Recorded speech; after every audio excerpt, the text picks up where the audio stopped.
Oke, Assalamualaikum warahmatullahi wabarakatuh. Selamat pagi semuanya.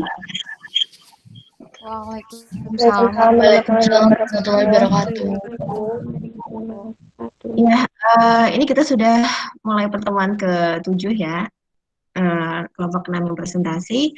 Kemudian untuk materi hari ini kita akan membahas tentang sistem akuntansi di pemerintah daerah. Kalau di minggu lalu kita membahas sistem akuntansi entitas pemerintah pada umumnya, maka ini kita lebih fokus gitu ke pemerintah daerahnya. Kemudian perlu sedikit ini ya, fokus gitu ya, saya bilang, karena di sistem pemerintah akuntansi pemerintah daerah ini sedikit sulit gitu, karena kita belum pernah mempelajarinya, lalu kita mempelajarinya langsung pada satu pertemuan saja. Oke. Nanti untuk sistem akuntansi pemerintah daerah sendiri, nanti ini akan kita breakdown lagi ya per PSAP atau pernyataan standar akuntansi publik. Yang menurut Undang-Undang Nomor 71 Tahun 2010 itu ada 12 PSAP ya masing-masing.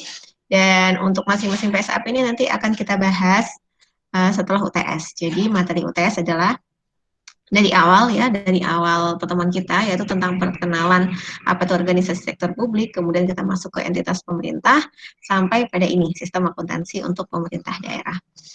Oke, kepada kelompok 6 saya persilakan untuk memulai presentasinya.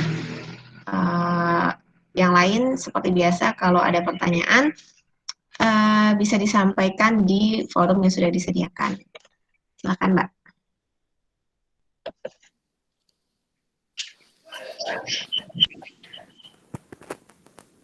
Assalamualaikum warahmatullahi wabarakatuh. Selamat pagi teman-teman, selamat pagi Bu Afi. Selamat pagi. Selamat pagi, Mbak. Nama saya Citra Dewi, NIM 0193, dan rekan saya Fani Sucitra Pursandi, NIM 0211.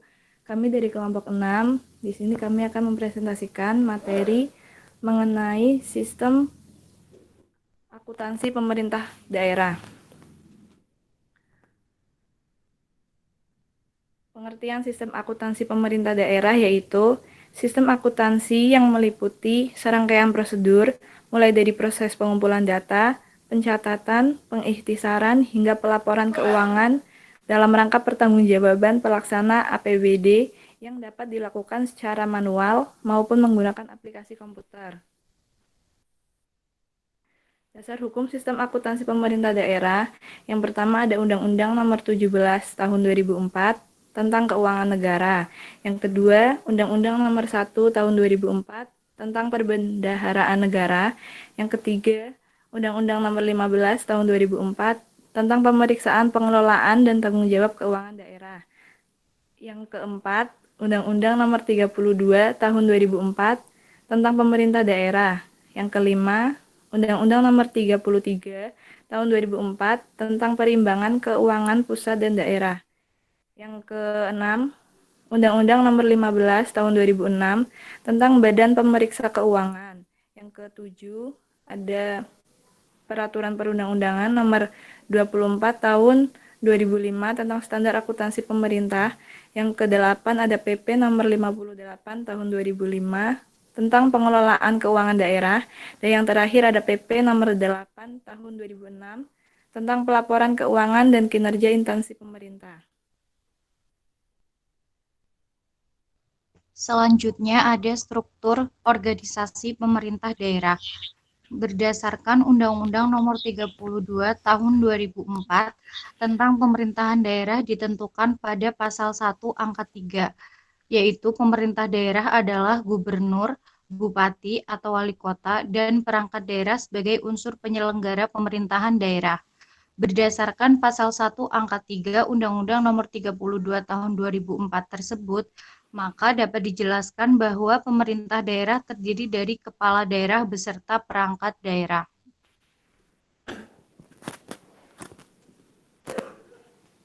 Lalu untuk pengendalian internalnya itu, Menurut PP nomor 60 tahun 2008 tentang SPIP adalah proses integral pada tindakan dan kegiatan yang dilakukan secara terus-menerus oleh pimpinan dan seluruh pegawai untuk memberikan keyakinan memadai atas tercapainya tujuan organisasi melalui kegiatan yang efektif dan efisien, keandalan pelaporan keuangan, pengamanan aset negara, dan ketaatan terhadap peraturan perundang-undangan.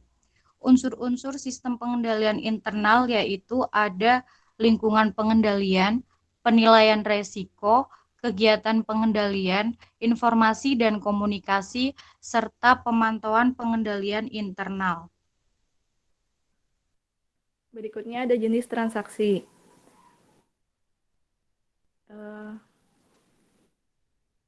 Dalam akuntansi keuangan pemerintah daerah, jenis transaksi yang didasarkan pada struktur APBD terdiri dari pendapatan daerah, belanja daerah, dan pembiayaan daerah. Yang pertama ada pendapatan daerah. Pendapatan daerah meliputi semua penerimaan uang melalui rekening kas umum daerah yang menambah ekuitas dana. Yang kedua, belanja daerah.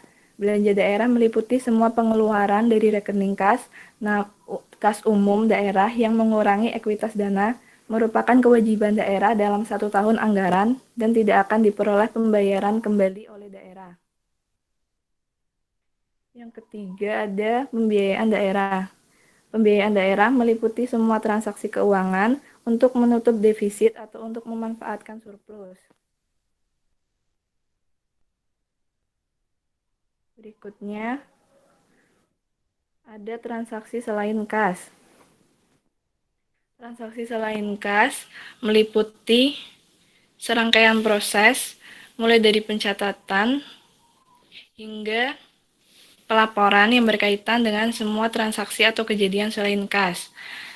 Yang kelima, ada koreksi kesalahan penyesuaian. Koreksi kesalahan pencatatan merupakan koreksi terhadap kesalahan dalam membuat jurnal dan telah diposting ke buku besar.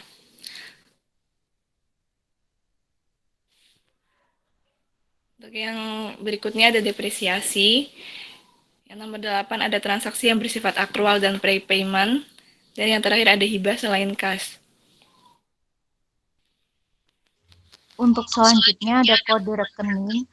Kode rekening 1 untuk aset, 1.1 untuk aset lancar, 1.1.1 untuk kas di daerah, 1.1.1.1 kas di bank, 1.2.1 investasi non-premium, 1.2.1.1 untuk pinjaman kepada perusahaan negara, lalu untuk 1.3 ada aset tetap, 1.3.1 ada tanah, lalu ada 1.3.1.1 ada tanah kantor, lalu untuk kode rekening 1.4 ada dana cadangan, 1.4.1 ada cadangan pembangunan pasar, lalu 1.5 ada aset lainnya, 1.5.1 ada tagihan penjualan angsuran, 1.5.1.1 yaitu tagihan penjualan angsuran kendaraan dinas, dan kode rekening nomor 2 yaitu untuk kewajiban 2.1 untuk kewajiban jangka pendek.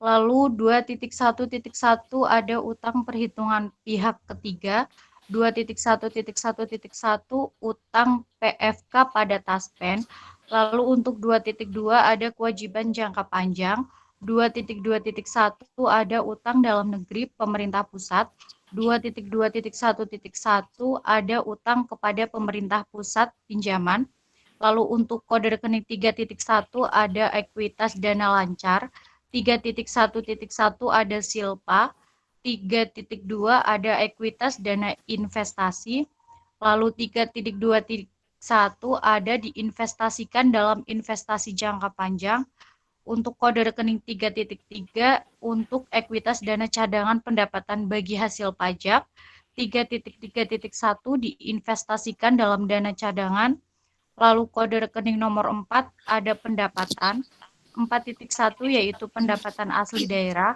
4.1.1 pendapatan pajak daerah, 4.1.1.1 ada pendapatan pajak hotel, dan 4.2 ada pendapatan transfer.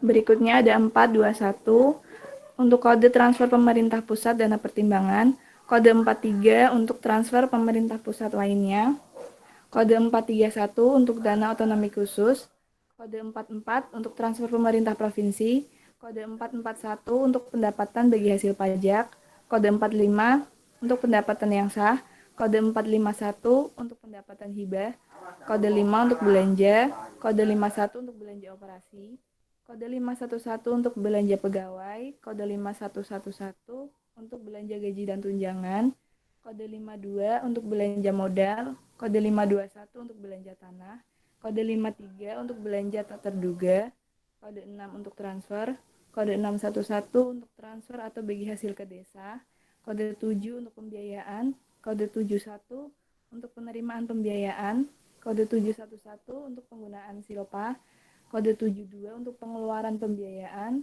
kode 721 untuk pembentukan dana cadangan. Prosedur akuntansi.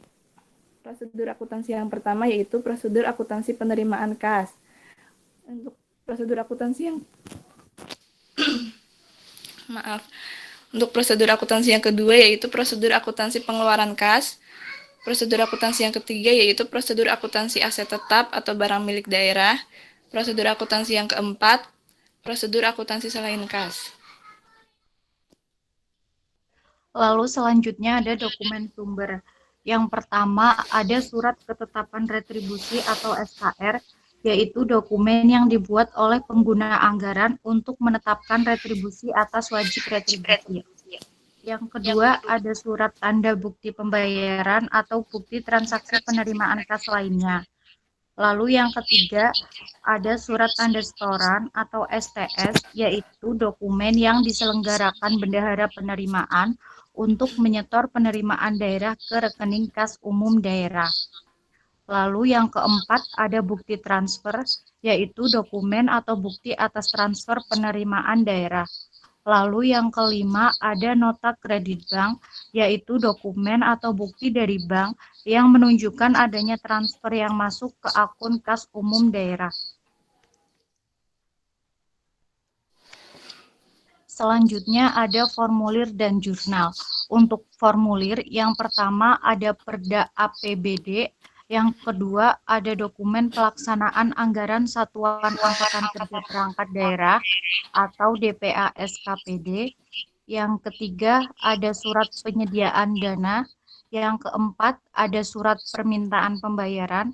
Yang kelima ada surat perintah pembayaran. Yang keenam surat perintah pencairan dana. Lalu selanjutnya ada surat tanda setoran atau STS, dan yang terakhir ada kwitansi. Untuk jurnal, yang pertama, setiap transaksi yang terjadi diidentifikasi dan dipahami data-data dan informasinya. Selanjutnya, tentukan akun-akun yang dipengaruhi dan diklasifikasikan akun tersebut. Antara lain aset, hutang, atau modal. Yang selanjutnya, tentukan apakah dicatat di debit atau di kredit. Dan yang terakhir, masukkan transfer ke dalam jurnal. Contoh bentuk buku dan jurnal. Untuk yang bagian pertama ada tanggal, yang kedua ada kode rekening, yang ketiga ada uraian, yang keempat ada referensi, yang kelima ada kolom debit, dan yang terakhir kolom kredit. Transaksi yang dicatat dalam buku jurnal secara kronologis. Yang kedua, nama perkiraan yang didebit ditulis lebih awal, sedangkan nama perkiraan yang dikredit ditulis setelahnya dan ditulis dengan bergeser ke kanan. Untuk referensi diisi dengan nomor bukti. Laporan keuangan daerah. Yang pertama, laporan realisasi anggaran. Yang kedua, laporan perubahan saldo anggaran lebih. Yang ketiga, neraca. Yang keempat, laporan operasional. Yang kelima, laporan arus kas. Yang keenam, laporan perubahan arus kas. Dan yang terakhir, catatan atas laporan keuangan. Ya, sekian presentasi dari kami. Oke, terima kasih pada kelompok 6. Jadi itu ya apa namanya sistem akuntansi yang ada di pemerintahan daerah. Oke, kalau kita pahami tadi bersama bahwa hampir tidak ada bedanya ya antara sistem akuntansi pemerintah daerah dengan yang ada dengan sistem akuntansi pada umumnya. Jadi di sana juga ada proses penjurnalan, kemudian ada proses posting buku besar. Ini udah dikeluarin ya Mbak ya, PPT-nya ya. Lalu ada proses pembuatan laporan keuangannya. Jadi memang untuk membuat laporan keuangan semuanya harus dimulai dari adanya apa? Kalau proses akuntansi untuk alurnya gitu, tahap pertama dalam proses akuntansi itu ngapain? Ada yang tahu?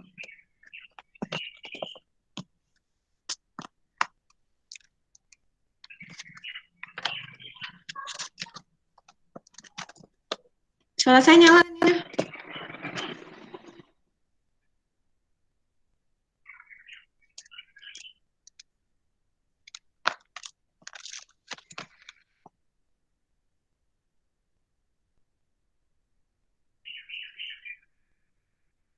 Ya, nggak ada yang mau jawab.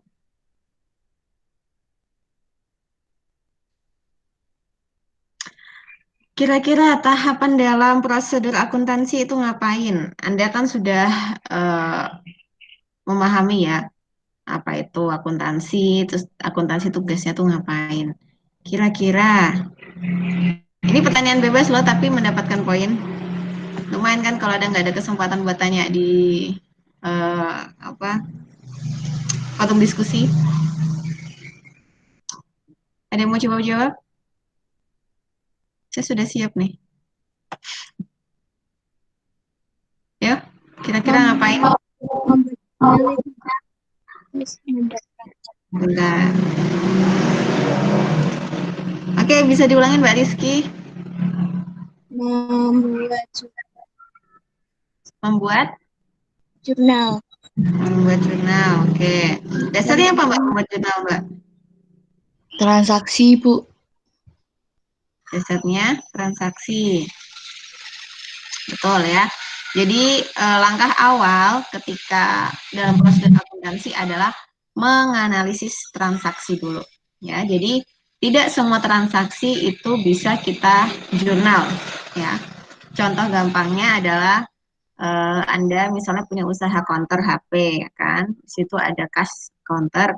Kemudian Anda misalnya servis HP tapi di tempat lain. Nah, atau servis HP yang Anda lakukan tuh Anda kan bayar biaya servisnya. Tapi Anda bayar biaya servis itu pakai uang pribadi Anda, tidak pakai uang dari kas. Nah, jadi kira-kira atas transaksi itu, transaksi Anda bayar biaya servis HP Anda, itu dimasukkan atau dibuatkan jurnal nggak di usaha Anda? Tidak. Tidak. Kenapa Mbak Dinda?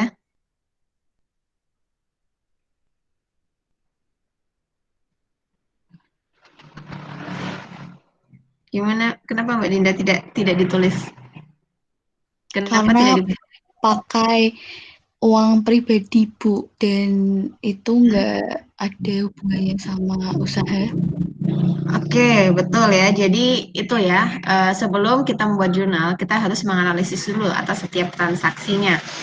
Apakah transaksi tersebut memang berpengaruh terhadap perusahaan, terhadap entitas organisasi atau tidak? Kalau tidak ada pengaruhnya ya jangan dicatat. Kalau Anda mencatat atau melakukan penjurnalan berarti Anda membuat transaksi fiktif ya. Jadi ini yang sering dilakukan apa namanya fraud-fraud ya atau kecurangan-kecurangan yang sering dilakukan oleh tidak hanya entitas pemerintah tapi juga entitas bisnis itu membuat transaksi-transaksi fiktif sehingga dia bisa merekayasa laporan keuangannya.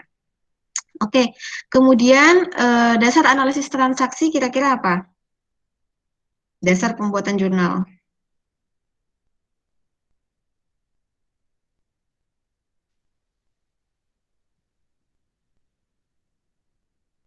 Apa?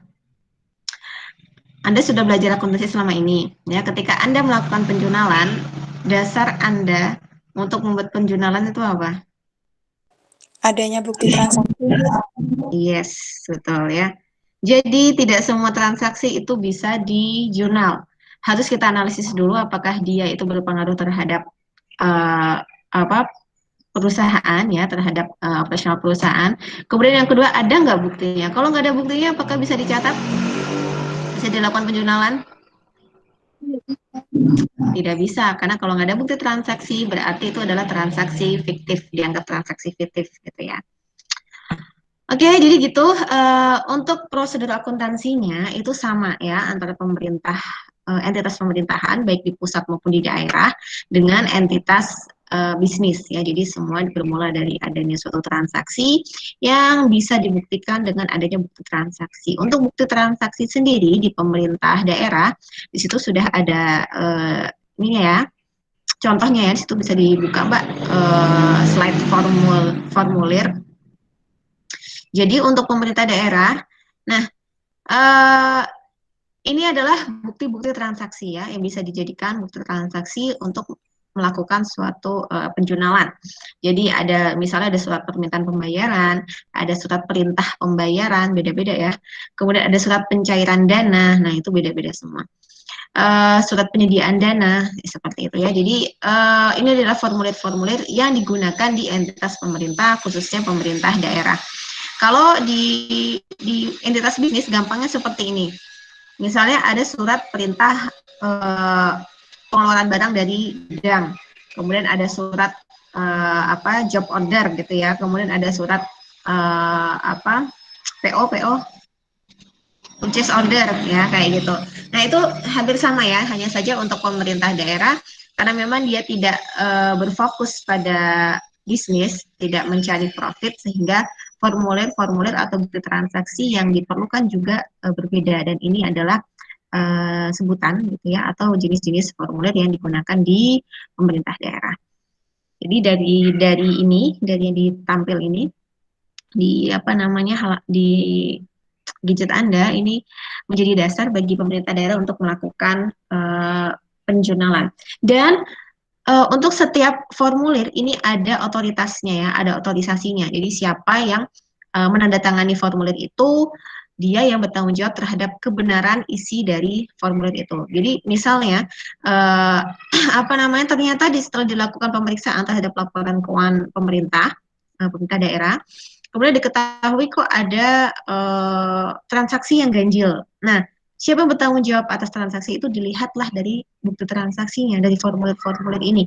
Kemudian diketahui siapa penanda tangan atau otorisator yang menandatangani formulir itu, dia yang bisa dimintai pertanggungjawabannya. Gitu mungkin tambahan dari saya ya, jadi intinya tidak ada perbedaan. Kalaupun ada perbedaan tuh hanya sedikit saja, tapi secara garis besar teknis untuk melakukan akuntansi ya, prosedur akuntansi di entitas daerah itu sama seperti di entitas bisnis, hanya saja mungkin istilahnya berbeda, kemudian laporan keuangan yang akan dihasilkan itu juga berbeda. Baik, mungkin itu saja tambahan yang bisa saya sampaikan. Ada pertanyaan untuk saya? Cukup? Kalau cukup, mungkin bisa kita pindah ke e-learning ya. Untuk Mbak Rizky, ya. Bentar, putus-putus suaranya. Jadi besok minggu depan kan UTS. Ya. Nah, materi yang akan diujikan itu poinnya apa saja ya Bu? Oh ya, poin-poinnya nanti saya infokan aja ya di grup ya. Oh ya, oke. Oke. NIM berapa Mbak Rizky? 0198. Oke, untuk Mbak Dinda Asri NIM berapa? 0160 Bu. Ya, untuk Mbak Tri Wahyuni?